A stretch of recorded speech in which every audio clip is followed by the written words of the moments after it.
Praise the Lord.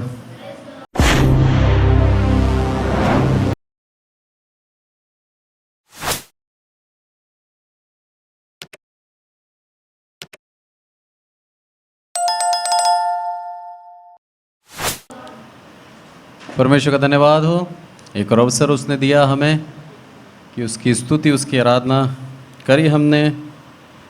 अब उसके वचन में से हम सुनेंगे और सीखेंगे। लूका उसका 8वां अध्याय और 43 से कोई पढ़े। एक स्त्री ने जिसको 12 वर्ष से लहू बहने का रोग था और जो अपनी सारी जीविका वेद्यों के पीछे व्यय कर चुकी थी, तो भी किसी के हाथ से चंगी ना हो सकी थी। धन्यवाद। तो यहां पर क्या लिखा है? कितना बड़ा दुख है, आप देखिए। सारी जीविका, परमेश्वर यहाँ पर हमें इन वचनों के द्वारा सिखाता है कि किस तरह से यदि हम अपने पैसों पर भरोसा करते हैं तो हमारा पैसा हमें नहीं बचा सकता। ये पूरा दृष्टांत हमने, ये पूरी घटना जो है हमने कई बार पढ़ रखी है, पर आज हम इससे सीखेंगे कि किस तरह से प्रभु अपने लोगों को बचाता है, अपने लोगों को वो आशा देता है। इस स्त्री के मन में एक आशा थी कि यदि प्रभु यीशु मसीह को मैं आंचल भी छू लूं तो मैं चंगी हो जाऊंगी, मैं ठीक हो जाऊंगी। आप सोचिए उसकी आशा क्यों थी? क्योंकि सब जगह जा चुकी है, अब कोई जगह बची नहीं है। हर एक जगह से उसके लिए द्वार बंद है। उसको ठीक होना उसके लिए असंभव है। हर एक प्रकार से उसने ठीक होने की कोशिश कर ली और पूर्ण रूप से अपनी जीविका, जो धन संपत्ति थी, वो सब लगा दिया। उसके बावजूद भी उसके शरीर में कोई बदलाव नहीं था। 12 साल बहुत लंबा पीरियड होता है। 12 साल छोटा मोटा समय नहीं है। हमें बुखार आता है, 3 दिन हम बिस्तर पे पड़े रहते हैं, जिसमें हम तड़प जाते हैं कि कब ठीक होंगे। सोचिए, 12 साल से ये पूर्ण रूप से ठीक होने का प्रयास कर रही है और ये ठीक नहीं हो रही। 12 साल में मैं समझता हूँ ये पूर्ण रूप से कुपोषित हो चुकी होगी, पतली हो चुकी होगी, कुरूप हो गई होगी, इसकी सुंदरता पूर्ण रूप से चली गई होगी, क्योंकि खून बहता जा रहा है, खून रुक नहीं रहा। और हमारे शरीर के अंदर खून ही सब कुछ है, जो हमें ताकत देता है, जिसके द्वारा हम चल पाते हैं। बोला उसके अंदर खून बहने की समस्या थी। 12 साल में ऐसी हो गई होगी कि लोग उसकी तरफ देखकर घिन्न करते होंगे कि क्या है ये। कोई उससे अड़ता नहीं होगा, कोई बात करना पसंद नहीं करता होगा। पूरे संसार के अंदर वो अपने आप को अकेली समझती होगी कि अब मेरा कोई नहीं है। जब पैसा था, जब धन संपत्ति थी, तब उसने पूर्ण रूप से उस धन पे आशा रखी, उस जीवित परमेश्वर को भूल गई थी। 12 साल कह रहा हूं मैं यहां पर, और प्रभु यीशु मसीह की अगर सेवकाई देखी जाए तो 3.5 साल की थी। यानी कि प्रभु यीशु मसीह की सेवकाई से पहले से वो बीमार थी। वो परमेश्वर के ऊपर विश्वास कर सकती थी, क्योंकि परमेश्वर यहूदियों के साथ था। यहूदियों को बोलता है कि तू मेरी निज प्रजा है, तू मेरा है। और उसने बोला कि यदि तू मुझ पे विश्वास करेगा तो हर एक प्रकार से मैं क्या करूंगा, तुझे आशीषित रखूंगा। ये दर्शाता है कि ये औरत सिर्फ और सिर्फ नाम की यहूदी थी, नाम के परमेश्वर की निज प्रजा थी। यदि हम सिर्फ नाम के हैं, हम उसके धर्म के कॉलम में सिर्फ यदि हम क्रिश्चियनिटी लिख रहे हैं, तो हम मसीह नहीं हैं। बहुत कड़वा है पर सत्य है। मसीह धर्म में पैदा हो जाने से हम मसीह नहीं बनते। Christianity is not a religion, ये सिर्फ व्यक्तिगत रिश्ता है परमेश्वर और एक मनुष्य का, जो उसने आज से नहीं करा, उसने उसी समय बांध दिया था जब मूसा था। एक वाचा बांध दी थी कि मैं मेरे पक्ष से ईमानदार रहूंगा, तुम तुम्हारे पक्ष से ईमानदार रहना। पर हुआ क्या? परमेश्वर ने अपना पक्ष तो हमेशा सिद्ध रखा और हमेशा अपने पक्ष से ईमानदार रहा, पर हम मनुष्य निरंतर बदलते रहे और आज तक हम अपने वचन के ऊपर अटल नहीं रहते। यदि ये स्त्री उसी बात पर अटल रहती जो परमेश्वर ने वाचा बांधी थी, मेरा परमेश्वर मेरा सब कुछ है और मैं उसको अपना प्रभु कर कर पुकारती हूं, मैं समझता हूं 12 साल इसे दुख उठाने की जरूरत नहीं थी, क्योंकि उसके वचन कहता है कि मैंने जो वाचा बांधी है वो अटल है। ये अपने वचन के, ये उस वाचा के अंदर ईमानदार नहीं थी, यही कारण था 12 साल से दुख भोग रही थी। हम मसीह हैं और मसीह होकर यदि जीवन में कंटिन्यूस दुख चल रहा है तो समझ लेना कहीं ना कहीं बदलाव की आवश्यकता है। प्रभु सामर्थी था, सामर्थी है और सामर्थी रहेगा, पर हमारे जीवन से यदि वो दुख जा नहीं रहा तो प्रभु चाहता है हमें अपने जीवन को दोबारा एक बार परखें, दोबारा एक बार जांचें कि कहीं कोई कमी छूट तो नहीं रही। क्या सच में हम मसीह हैं? और सच में मसीह हैं तो प्रभु यीशु मसीह को अपना प्रभु करके मानते हैं या नहीं मानते? या सिर्फ बोलने के लिए प्रभु हैं और प्रभुता करने नहीं देते? बहुत अंतर है प्रभु बोलना और प्रभुता करने देना। प्रभुता करने देना मीन्स पूर्ण रूप से सरेंडर हो गए, प्रभु अब तेरे हाथों में मेरा जीवन है, तू चला, तू लेके चल मुझे जहां तू ले जाना चाहता है। पौलुस ने प्रभु यीशु मसीह को पूर्ण रूप से अपना प्रभु करके ग्रहण करा और उसी को प्रभुता करने दी। जहां कहीं जाता था पौलुस, उससे पहले उसके पास अगुवाई होती थी। प्रभु यीशु मसीह से पूछता था प्रभु मैं जाऊं या ना जाऊं, या फिर प्रभु यीशु मसीह कह देता तू ना जा तो रुक जाता था। यह है प्रभुता। उसकी इच्छा के अनुसार हम अपने जीवन को बिताएं, पूर्ण रूप से प्रभुता करने दें, तब जाके हम उसको प्रभु कहें। इस स्त्री ने बोल तो दिया, एक यहूदी थी और उस समाज में जी रही थी, सारी परंपराओं को निभा रही थी, पर उसके बावजूद भी इसके जीवन में क्या था? वो दुख बना हुआ था, इसकी बीमारी जा नहीं रही थी। उस बीमारी के साथ जी रही थी क्योंकि जीवित परमेश्वर के ऊपर इसको विश्वास नहीं था। इसको विश्वास था उस वैद्य के ऊपर, उस डॉक्टर के ऊपर जिसका इलाज ये ले रही थी, और उस डॉक्टर ने भी इसको तबीयत से लूटा, सब कुछ छीन लिया। वचन कहता है सारी जीविका खत्म हो गई। जीविका, उस चीज को आप समझें, पूरे जीवन में जो इसने कमाया वो सब का सब उसको दे दिया। कितना बड़ा दुख है। हम संचय करते हैं ना, धन को जोड़ते हैं कि हम भविष्य में आगे काम आएगा, और जोड़ जोड़ के हमने एक पाई पाई पाई पाई करके जोड़ा, और जोड़ के हमने मान लो 1 करोड़ रुपए इकट्ठा करा, और एक बीमारी आ गई हमारे जीवन में और पूरा का पूरा 1 करोड़ रुपए चला गया। कैसा लगेगा? कोसेंगे कि वो 1 करोड़ रुपए में मेरे पिछले 30 साल की मेहनत थी, हो सकता है किसी के लिए 20 साल की मेहनत हो, या फिर हो सकता है किसी के लिए और भी ज़्यादा की मेहनत हो। बोला 1 करोड़ मैंने पूरा संचय किया और आज बीमारी लग गई मुझे, आज पूरा का पूरा 1 करोड़ चला गया।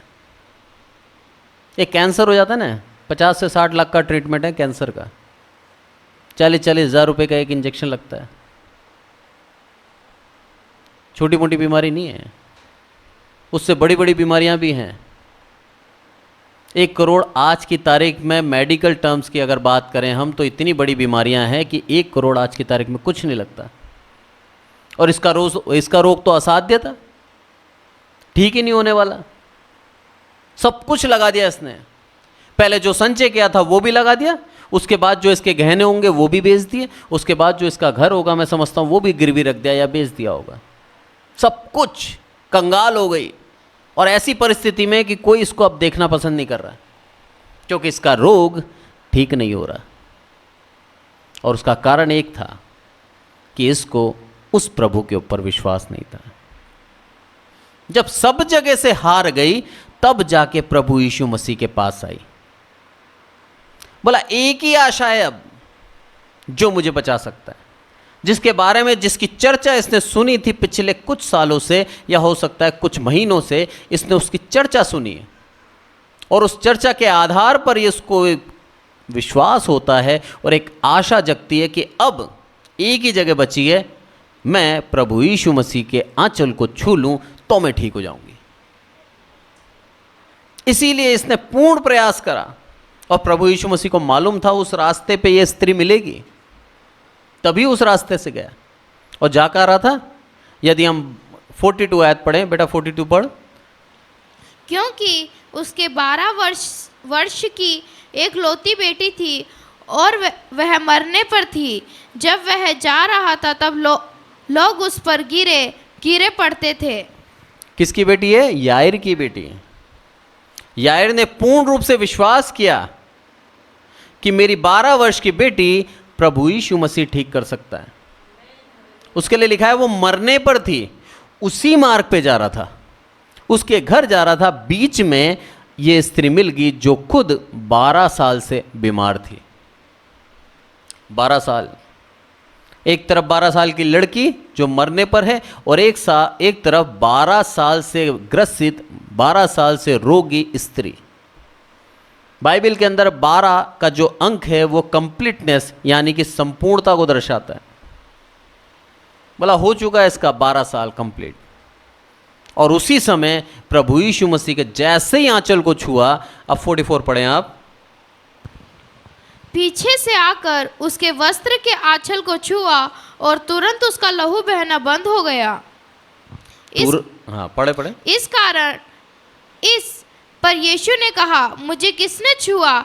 जब सब मुकरने लगे तो पतरस और उसके साथियों ने कहा, हे स्वामी, तुझे तो भीड़ दबा रही है और तुझ पर गिरी पड़ती है। धन्यवाद। यहां पर ऊपर लिखा है ना 42 में कि तब लोग उस पे गिरे पड़ते थे। कितनी भीड़ है, सब देखना चाह रहे हैं, और ऐसे में बीच में मैं समझता हूं रेंगती भी आई होगी या फिर झुक के आई होगी, कैसे भी आई होगी, छुप के आई होगी, और उसने उस आंचल को छू लिया। उसका रीज़न है, मालूम है आपको, उसका कारण है। इतने जनों ने उसको धुतकारा है कि उसको डर है कि प्रभु यीशु मसीह मुझे धुतकार ना दे। उसके उस कुरूप को देखकर, उसकी उस बदसूरती को देखकर, उसकी उस बीमारी को देखकर हजारों लोगों ने, मैं समझता हूं, उसको ठुकरा दिया होगा। कोई उसको छूना पसंद नहीं करता होगा। इतनी बदतर अवस्था में जी रही थी वो। इसीलिए उसने मन में ठान लिया था कि मैं चुपके से बस आंचल को छू लूंगी, ताकि प्रभु यीशु मसीह को पता ना लगे और वो मुझे धुतकारे ना। पर मेरा प्रभु कितना महान है, देखिए आप। जैसे ही आंचल को छुआ, वैसे ही प्रभु यीशु मसीह रुक के बोलता है, मुझे किसने छुआ? बोला मेरा सामर्थ काम आया है, मेरा सामर्थ मुझ में से निकल कर गया है। अरे किस में गया है? हाथ ऊपर करके बताओ कौन है वो औरत जब छिप ना सकी, तब उसने बोल दिया कि मैं थी। पर पतरस और उसके साथी क्या बोलते हैं? प्रभु कैसी बात कर रहा है, सब लोग तो गिरे पड़ रहे हैं तेरे पे। अरे कितने धक्के लग रहे हैं, कितनों को हम पीछे कर रहे हैं, कितने लोग तुझे छूना चाहते हैं, कितने लोग तुझे व्यक्तिगत रूप से पास से देखना चाहते हैं। ऐसे में तू कैसे कह सकता है कि मुझे किसने छुआ? उस स्त्री ने तुरंत जान लिया अपने जीवन के अंदर कि मेरा लहू बहने का रोग खत्म हो गया। यह है प्रभु की सामर्थ। उस इकलौती आशा के ऊपर यह जीवित थी कि प्रभु यीशु मसीह ही ठीक करेगा, और जब उस आशा के आधार पर इसने उसके आंचल को छुआ, उसी समय ठीक हो गई। हमारी इकलौती आशा प्रभु यीशु मसीह होना चाहिए। यदि वो हमारी इकलौती आशा नहीं है तो हम भटकते रहेंगे। दर दर जगह जगह भटकते रहेंगे और कुछ नहीं। सिर्फ अपने जो पैसे कमाए हैं वो बांटने के लिए भटकेंगे। हमारा कोई इलाज नहीं है, हमारा कोई उद्धार नहीं है। यहां पर दर्शाता इकलौता आशा प्रभु यीशु मसीह था उस स्त्री के लिए। आज इस संसार के लिए इकलौती आशा है प्रभु यीशु मसीह उद्धार के लिए। यदि हम उसके ऊपर विश्वास करके मानते हैं कि हाँ प्रभु तूने ही मेरे पापों के लिए अपने आप को सलीब पे चढ़ा दिया, आपको उद्धार नियत रूप से मिलना है, 100% मिलना है। कोई दूसरा उपाय नहीं है। कोई दूसरा उपाय होता तो परमेश्वर अपने पुत्र को इस धरती पे नहीं भेजता, नहीं भेजता उसे सलीब पे चढ़ने के लिए, नहीं भेजता उसके ऊपर यातना कराने के लिए, बचा लेता वो। पर कोई उपाय है ही नहीं। हमारे इस गुनाहों का बलिदान, हमारे इस गुनाहों का प्रायश्चित बलिदान ही था।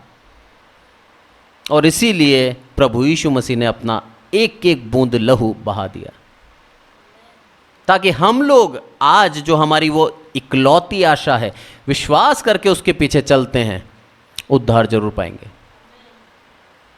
100% उद्धार पाएंगे। और कोई तरीका ही नहीं है। जिस तरह से इस स्त्री ने 12 साल से भटक रही थी, जब इसने विश्वास करा, जब इसने उस प्रभु यीशु मसीह के ऊपर आशा लगाई, उसी समय ठीक हो गई। क्या हम तैयार हैं भटकने के लिए 12 साल? क्या हम चाहते हैं कि हम 12 साल भटकें उसके बाद आए? प्रभु का वचन कहता है आज आ जाओ, आज उद्धार पालो। आज मैं तुम्हें उद्धार देने के लिए तैयार हूं। आज अपने गुनाहों से पश्चाताप कर लो, आज के आज उद्धार मिल जाएगा। बोला मैं माफ़ कर दूंगा, मैं भूल जाऊंगा, तुमने क्या गुनाह किए थे सब भूल जाऊंगा, क्योंकि मेरा प्रेम तुम्हारे लिए अनमोल है। मैं बहुत प्रेम करता हूं तुमसे, प्रभु यीशु मसीह कहता है। जैसे यहां पर हुआ, आगे पढ़ते हैं हम, 46 पढ़ें। परंतु यीशु ने कहा, किसी ने मुझे छुआ है, क्योंकि मैंने जान लिया है कि मुझ में से सामर्थ्य निकली है। मैंने जान लिया है कि मुझ में से सामर्थ निकली है। उसकी उस जीवित आशा ने, जो उस स्त्री की प्रभु यीशु मसीह एकमात्र आशा थी, उस आशा ने, उस विश्वास ने प्रभु यीशु मसीह के अंदर से उस सामर्थ को निकलने पे मजबूर कर दिया। हम हमारे उस विश्वास के द्वारा अपने कामों को जो प्रभु यीशु मसीह की महिमा के लिए करवा सकते हैं। करें उतना विश्वास और मान ले, जान ले कि प्रभु यीशु मसीह ही है जो कर सकता है। यदि ऐसा विश्वास रखते हैं तो प्रभु यीशु मसीह मजबूर हो जाएगा अपनी उस सामर्थ को देने के लिए। जिस तरह से यहाँ उसकी सामर्थ उसमें से निकल गई, उस स्त्री के अटूट विश्वास के द्वारा। हमारा वो अटूट विश्वास, हमारी वो अटूट आशा प्रभु यीशु मसीह पे होनी चाहिए। उसकी सामर्थ हम में आनी चाहिए, और आती है जब हम उसके पीछे चलते हैं, जब उसके ऊपर विश्वास करते हैं, जब उसकी इच्छाओं के आधार पर चलते हैं, तो उसकी सामर्थ हम में आती है। बोला उसने कह दिया, क्या कहा कि मुझ में से सामर्थ निकली है। वो सामर्थ मुझ में से निकल गई है, और मैंने जाना है कि वो सामर्थ निकल के किसी में गई है।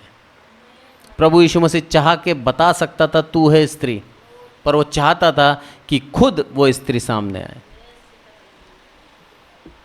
और 47 बोलता है, जब स्त्री ने देखा कि मैं छिप नहीं सकती, तब कांपती हुई आई और उसके पांवों पर गिरकर सब लोगों के सामने बताया कि उसने किस कारण से उसे छुआ और कैसे तुरंत चंगी हो गई। सारी बात बता दी। ये सारी बातें हमें जो लिखने में आई है ना, वो इसीलिए उसने बताई है। यही कारण था कि लूका ने उसको डॉक्यूमेंट्री कर दी, मत्ती ने उसको डॉक्यूमेंट्री कर दी, मरकुस ने उसको लिख दिया। अगर ये लोग नहीं बताते तो हमारे पास कहाँ से आता? ये कारण है हम लोगों के लिए आज ये जीवित आशा है। आज हजारों साल बीत गए, प्रभु यीशु मसीह आज स्वर्ग राज्य में है, हमारे लिए प्रार्थना कर रहे हैं दाहिने ओर बैठकर अपने परमेश्वर पिता से।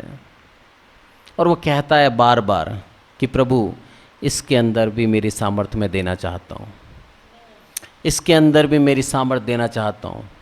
और वो व्यक्ति भी पूर्ण विश्वास करता है मेरे अंदर, मेरे ऊपर, मैं उसमें भी मेरी सामर्थ्य देता हूँ। हमारी अपनी सामर्थ्य को वो हम में बांट रहा है आज। जिस तरह से उसने अपनी सामर्थ्य से उस स्त्री को चंगा कर दिया, पूर्ण रूप से चंगी हो गई और खुश हो गई, और अपने पास और प्रभु यीशु मसीह के सामने आके उसने अंगीकार किया कि मैं गलत थी एक समय, मैंने तुझ पे ना तेरे पिता पे विश्वास किया, मैंने सिर्फ मेरे धन पे विश्वास किया। जब तक हम इस धन पे विश्वास करते रहेंगे तब तक हमारे जीवन के अंदर वो तकलीफ़ें बनी रहेंगी। ना चाह के भी हम उन तकलीफ़ों को हटा नहीं सकते, उनके साथ जीना पड़ेगा, क्योंकि हमने धन को हमारे घर का मुखिया बना लिया। पर प्रभु क्या कहता है?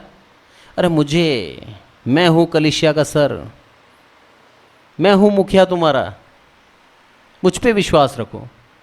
हर एक ज़रूरत जो तुम्हारी है मैं जानता हूँ तुम्हारे मांगने से पहले। मत्ती में लिखा है साफ साफ, बोला तुम्हारे मांगने से पहले मैं तुम्हारी ज़रूरतों को जानता हूँ। उस स्त्री की भी ज़रूरतों को जानता था वो, और उसको मालूम था ये स्त्री मेरे को रास्ते में छुएगी, इसीलिए उस मार्ग से गया। सारा प्री प्लान रहता है, पर सिर्फ हमारे विश्वास को वो परखता है। प्रभु यीशु मसीह क्यों गया उस रास्ते से? क्यों यायर की पुत्री बीमार हुई? क्यों यायर उसके पास आया कि तू आ और मेरे बेटी के लिए प्रार्थना कर? उसने क्यों विश्वास जताया? ताकि उस मार्ग से वो जा सके। उस मार्ग से जैसे गया, उस स्त्री ने अपने आप को चंगा कर लिया अपने विश्वास के द्वारा, क्योंकि प्रभु यीशु मसीह ही एकमात्र आशा बची थी उसकी। और जब वो ठीक हो गई, मैं समझता हूँ पूरी दुनिया के अंदर जहाँ जहाँ वो जा सकती थी, चिल्ला चिल्ला के कहती होगी कि प्रभु यीशु मसीह के उस विश्वास ने मुझे चंगा किया।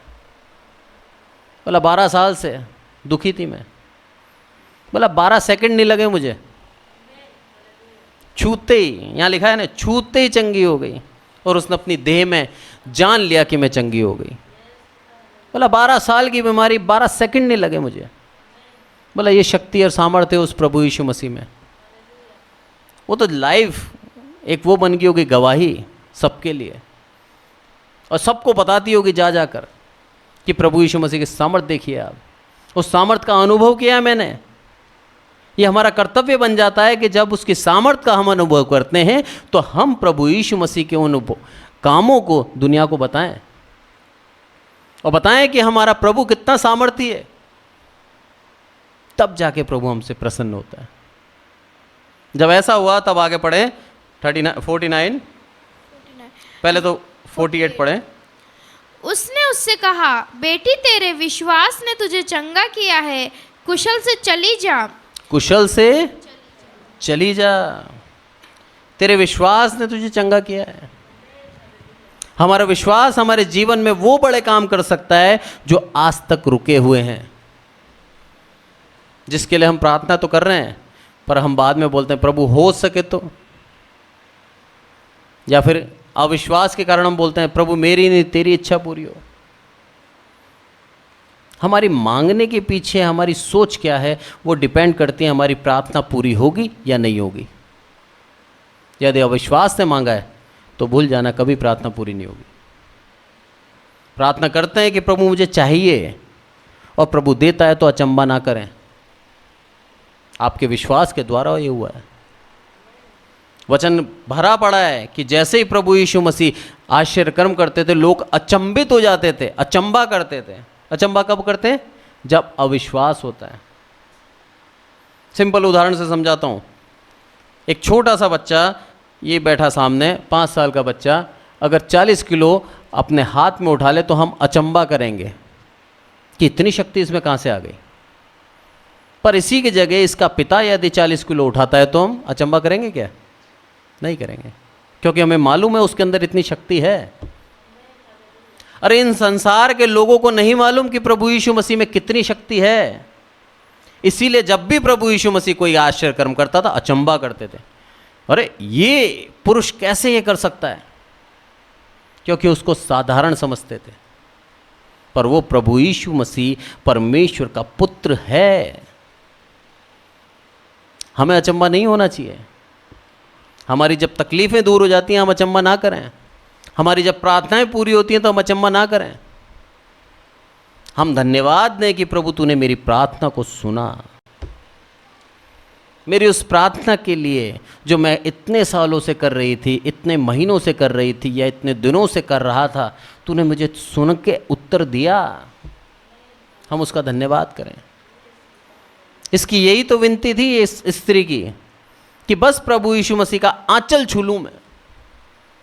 कुछ बड़ा नहीं मांगा इसने, और प्रभु यीशु मसीह ने अपना आंचल दे दिया। हम जो मांगते हैं प्रभु देना चाहता है, यदि उसकी महिमा उसमें छिपी है तो। यदि प्रभु यीशु मसीह की महिमा हमारे हर एक काम में छिपी है तो हमारे काम को वो सफल करता है। पूर्ण रूप से हो गई चंगी। और प्रभु ने क्या बोल दिया इसको कि हे बेटी, तेरे विश्वास ने तुझे चंगा किया है, कुशल से चली जा।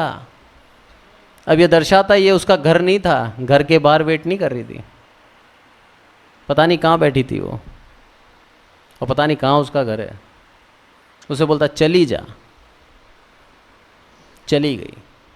उस सामर्थ को लेकर चली गई, उस सामर्थ के द्वारा चंगी होकर चली गई।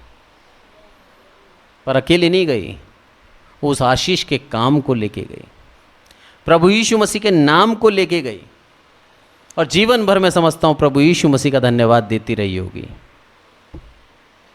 आई अकेली थी, बीमारी के साथ आई थी, दुर्बलता में आई थी, निर्बलता में आई थी, पूर्ण रूप से आशा रहित थी, निराशा में आई थी, और गई कैसे? आशीषित होकर, उत्साहित होकर, बलवान होकर, शक्ति पाकर, और अपनी बीमारी को छोड़कर गई। यह है प्रभु यीशु मसीह के पास आने का कारण हमारा। हम उसके पास क्यों आते हैं?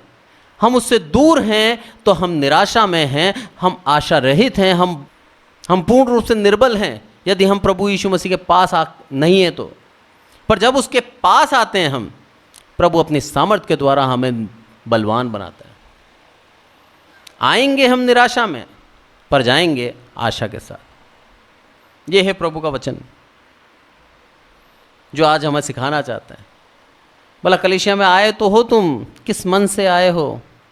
यदि कहीं निराशा है तो यहीं छोड़ जाओ मेरे पास। मेरे पास से वो सामर्थ्य को लेके जाओ, उस विश्वास को लेके जाओ जो विश्वास में तुम्हें देना चाहता हूँ। जब ऐसा सब कुछ हुआ तब क्या हुआ? इतने में जो याईर के रास्ते में जा रहा था, ये याईर के घर के रास्ते में एक व्यक्ति आकर क्या बोलता है मालूम है? अरे अब दुखी मत कर गुरु को, क्योंकि तेरी पुत्री मर गई है। जिस काम के लिए निकला था उस काम के बीच में यदि हम मनुष्य हैं तो हम सोचेंगे अब वो काम खत्म हो गया। मैं तो प्रार्थना करने जा रहा था, जिसके लिए जा रहा था वो तो इंसान ही खत्म हो गया। अगर हम मनुष्य होते तो वहाँ से लौट जाते। पर प्रभु यीशु मसीह क्या बोलता है? अनसुनी कर दिया उसने। और वचन कहता है सिर्फ पतरस, यूहन्ना और याकूब को लेके आगे बढ़ा, और आगे बढ़कर क्या बोला? सबको बाहर निकाल दिया, और सबसे कहता है कि पुत्री मरी नहीं, सो रही है। सबको निकाल के सिर्फ माता पिता और वो लोग, और बोलता है अपनी उस बेटी से, 53वीं आयत पढ़ें। वे यह जानकर कि वह मर गई है उसकी हंसी करने लगे। 54 और ये सब पढ़ें। परंतु उसने उसका हाथ पकड़ा और पुकार कर कहा, हे लड़की उठ। तब उसके प्राण लौट आए और वह तुरंत उठ बैठी। फिर उसने आज्ञा दी कि उसे कुछ खाने को दिया जाए। उसके माता पिता चकित हुए, परंतु उसने उन्हें चिताया कि यह जो हुआ है किसी से ना कहना। क्या बोला यहाँ पर? हे लड़की उठ, और वो तुरंत उठ गई। जो विश्वास था याईर का प्रभु यीशु मसीह को ऊपर, उस विश्वास को प्रभु यीशु मसीह ने टूटने नहीं दिया। ये है हमारे प्रभु यीशु मसीह की शक्ति, ये है उसकी विश्वास योग्यता, कि जो विश्वास रखते हैं हम उसके ऊपर, हमारे विश्वास को कभी टूटने नहीं देता। परिस्थिति आ गई थी कि टूट जाए विश्वास, और ऐसा माहौल बन गया था कि उसकी माँ और उसके घर वाले रोने लगे जोर जोर से कि मेरी बेटी जो मात्र 12 साल की थी चली गई। पर प्रभु यीशु मसीह आके क्या बोलता है? मरी नहीं, सो रही है। क्यों बोला? क्या उसको नहीं मालूम था मर गई? उसको भी मालूम था, पर वो चाहता था कि दुनिया ये ना पहचाने कि प्रभु यीशु मसीह ने उसको जीवित कराया, क्योंकि जितने उसके आश्चर्य कर्म बढ़ते थे उतने ही उसको मार डालने की योजना बनाने वाले बढ़ते रहते थे, उसको पकड़ लेने वाले बढ़ते जाते थे, उसके विरोधी बढ़ते जाते थे। इसीलिए प्रभु यीशु मसीह बार बार चिताता था, बोलता था किसी से मत कहना, किसी से मत कहना। तो यहाँ पर देखिए आप, उस विश्वास के द्वारा याईर ने अपनी पुत्री को प्रभु यीशु मसीह के पास आया और प्रभु यीशु मसीह ने उसको जीवित कर दिया। 2 घटनाएं यहाँ, विश्वास और उस जीवित आशा। यदि हम उस जीवित आशा के ऊपर विश्वास बनाए रखते हैं, परिस्थिति कैसी भी क्यों ना हो, कैसी भी क्यों ना हो, हमें उद्धार मिलेगा, हमें वो आशीष मिलेगी, हमें वो सामर्थ का अनुभव हम कर सकते हैं, क्योंकि हमने उस जीवित आशा के ऊपर विश्वास रखा है। उस स्त्री ने जो पूर्ण रूप से ऐसी थी कि वो किसी पे अब भरोसा नहीं कर सकती थी, हर जगह से उसे निराशा ही मिली थी, उस स्त्री ने क्या करा? प्रभु यीशु मसीह के ऊपर अपनी आशा बना के रखी और विश्वास बना के रखा, और तुरंत वो चंगी हो गई। इधर याईर भी पूर्ण रूप से प्रभु यीशु मसीह के ऊपर विश्वास करके बैठा था कि यही है जो मेरी पुत्री को पूर्ण रूप से चंगा कर सकता है, और जब वो मर गई उसके बावजूद भी उसने विश्वास खत्म नहीं करा, प्रभु यीशु मसीह को लेके गया, और प्रभु यीशु मसीह ने वहाँ बताया कि मुझ में ये भी सामर्थ है कि मैं मुर्दों को जिला सकता हूँ, और उसने जिला के बताया। आज के वचन से हम यही सीखते हैं, यदि हमारे जीवन के अंदर हमारा विश्वास मर चुका है तो हमारे उस मरे हुए विश्वास को प्रभु जिंदा करना चाहता है आज, भले ही कितने साल हो गए हों, पर आज यदि हम उस जीवित आशा के ऊपर विश्वास रखते हैं तो हमारा वो मरा हुआ विश्वास जिंदा हो जाएगा।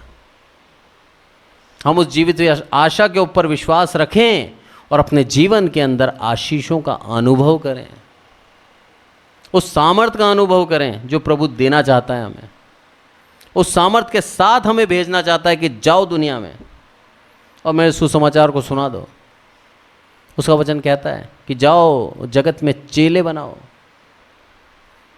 वो चाहता है हमसे, उसकी इच्छा है, ये अकेले नहीं भेजता है, उसकी सामर्थ के साथ हमें भेजता है, उसकी उस आत्मा के साथ हमें भेजता है जो पवित्र आत्मा उसने हमें दिया है, उदारता के साथ हमारे उस मरे हुए विश्वास को आज जीवित करना चाहता है, हमारी उस दुर्बल दशा को बलवान बनाना चाहता है, हमारी निराशा को आशा में बदलना चाहता है। वो चाहता है एक बार विश्वास करके देख, एक बार सिर्फ मुझ पे आशा लगा के देख। यदि ऐसा करता है तो जीवन में बदलाव जरूर आएगा। परमेश्वर इन छोटे से वचन से हम सबको आशीषित करें। आइए प्रार्थना करें। हे हमारे प्रभु, हम सबको संभाल के रखते हैं, इसलिए आपका धन्यवाद। सारी आदर महिमा आपको देते हैं मेरे प्रभु।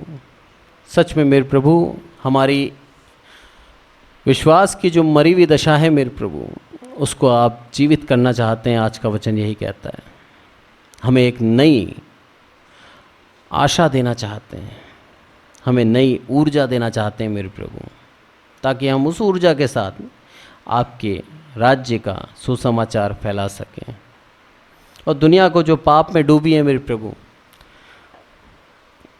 आपकी सच्चाई बता सकें। सारी आदर में महिमा आपको देते हैं मेरे प्रभु। यहाँ बैठे हर एक विश्वासी को आपके जीवन, आपके हाथों में सौंपता हूँ मेरे प्रभु। जीवन में एक जीवित आशा आप हैं मेरे प्रभु, और ये आशा इनके जीवन में हमेशा बनी रही, यही हम चाहते हैं। आदर महिमा आपको देते हैं मेरे प्रभु। कई हैं मेरे प्रभु जो सच में आपके ऊपर पूर्ण विश्वास करके अपने जीवन को चलाते हैं मेरे प्रभु। हर एक को मेरे प्रभु बहुतायत की आशीष देना। जो ऑनलाइन सुनते हैं उनको भी मेरे प्रभु आपके हाथों में सौंपता हूँ। इस वचन के उनके दिल में कार्य करें और अपने जीवन को आपकी इच्छा के अनुसार चलाना वाले बने मेरे प्रभु। सारी आदर महिमा आपको देते हैं। हमारी हर एक ज़रूरतों को आपके हाथों में रखता हूँ। हर एक बात जो आपके राज्य की बढ़ोतरी के लिए है वो हमारे जीवन में पूरी हो मेरे प्रभु। आदर महिमा आपको देते हैं, प्रभु यीशु मसीह के नाम से मांगते हैं, आमीन। और अब हमारे परमेश्वर का प्रेम, प्रभु यीशु मसीह का अनुग्रह, पवित्र आत्मा की सहभागिता हम में से प्रत्येक के जीवन के अंत तक बनी रहे। आमीन, आमीन, आमीन।